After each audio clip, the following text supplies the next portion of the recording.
So the kind of question that we're posed to is, what do artists need to know about peace builders, and what do peace builders need to know about artists? And there are sort of three questions embedded in the topic, it seems to me. The first question is, who am I and who are you? I mean, as people. The second question is, what do I do and what do you do? And the third question is, where do we meet? And what's our joint home, the place that might give us strength, and the place where we might be able to work together in relation to some of the kind of challenging problems confronting the world. We, like you, have the good fortune, even though sometimes it may not seem good fortune, sometimes to be invited to enter into other people's suffering, catastrophic suffering. And that is a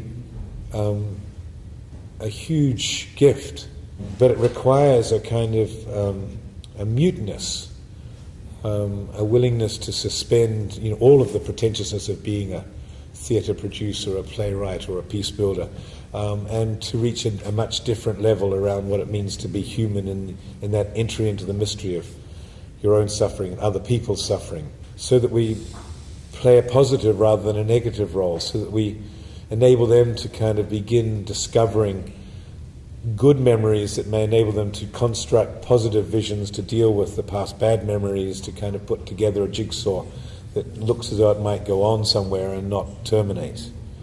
And we do this, through a whole variety of different things, through peace education, which is kind of consciousness raising, and we do it through peace research and through the diagnostics of conflict, and we do it through peace advocacy, and we do it through conflict transformation in different ways. But in all of this, we're doing it in ways which are heavily ritualized, which require the convening of actors in different ways, to which we are audiences and participants. We have a common mission in relation to all of the instruments of death, whether it's global capitalism, a desire to make sure that absolutely every single corner of the world is incorporated into the market somewhere, urbanization, commercialization, proletarianization, marginalization, all of those things lie at the heart of our unpeacefulness.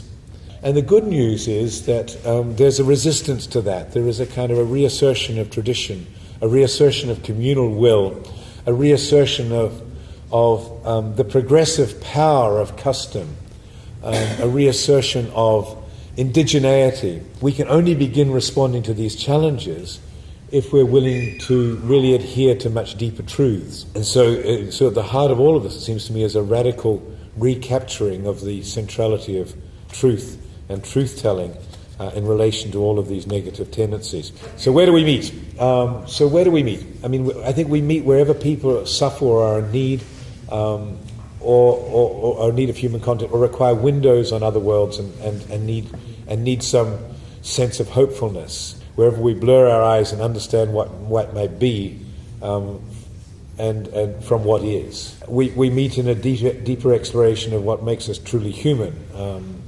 because peace building, is a sort of a stupid name really for discovering that which kind of generates higher levels of humanity. To be human is to be an artist, and to be an artist is to be human. I agree.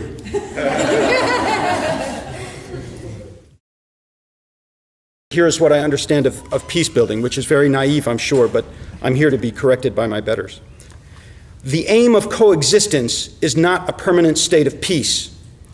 Peace building is not happiness. It is not a fixed structuring. Theater and living for peace have these following in common. Both theater and living for peace are transformative. The present moment is available to change. A fascist succeeds when he defeats one's sense of change being possible. Peace is the urgent moment now. It must be now. Theater is only now, They're aligned this way. Theater, I believe, wants to be repeatable in intention, but must never be repeatable in content. So the purpose of a performance can be repeated and repeated, but if a performance were ever to be exactly like a performance earlier, truly exactly like a performance earlier, it would be an incorrect performance. It wouldn't be a living thing, because living things are different moment to moment.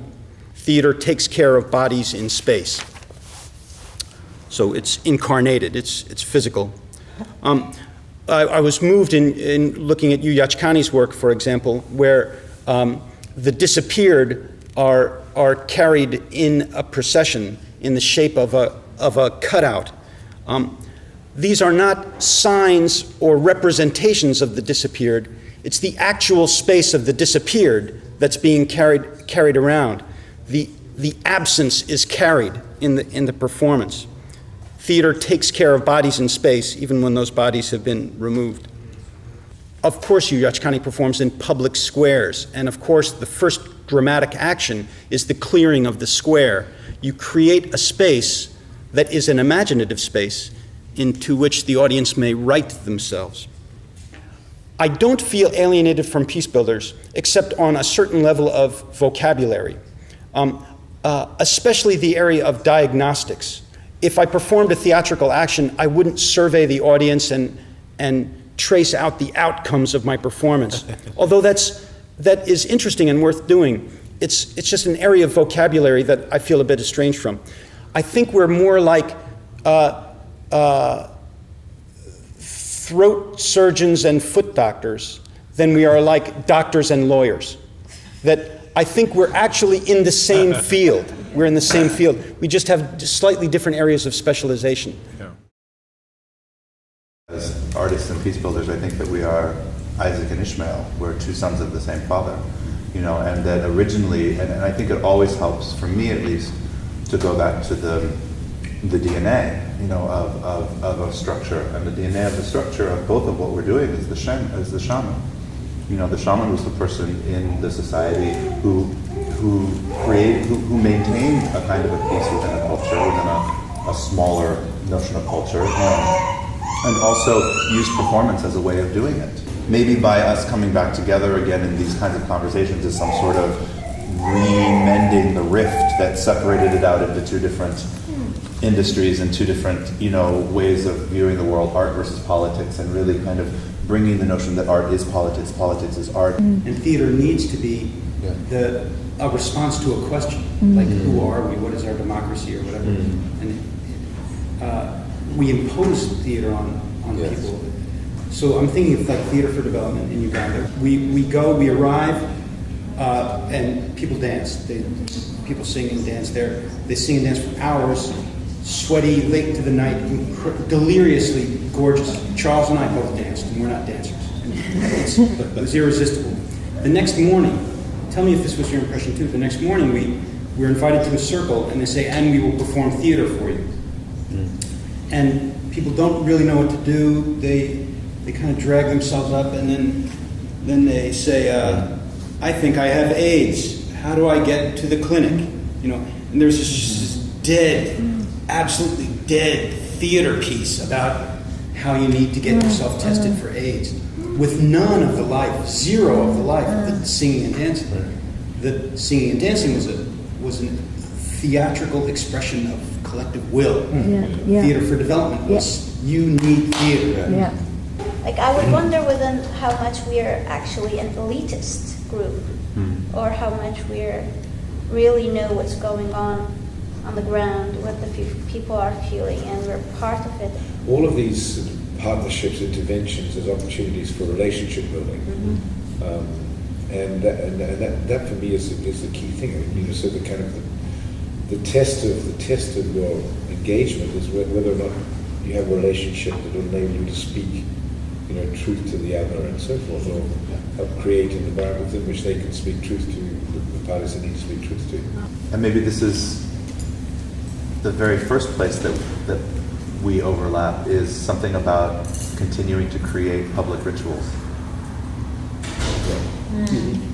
That ritual was the thing that maintained societies when they were being maintained. Dialogue, sharing. And I think the peace-building side of the equation is also preoccupied with that prior question of how do you create a kind of a safe catalytic space for that ritual to occur. So that just as you have to kind of claim your market square or whatever it is, I mean, the whole point of a kind of a third-party intervener is to kind of create a safer space than a non-third party intervener can provide. But it's speaking about theater, it's not necessarily always safe space. Yeah. And I'm very much with you speaking about rituals, like what are nowadays rituals, but we do theater in very unsafe space. That's right. And create a ritual. So this is, I think this is this ability of theater and peace building, as I took from your talks this morning, to embrace these oppositions. Yeah. Because we do create rituals that are like working for the peace in unsafe conditions. And I think and wanting to create instability or unsafety, uncertainty. Yeah. There maybe it's a question of the accurate space rather than the safe space. yeah, Which may accurate be space. a space of emergency. Exactly, a space of emergency.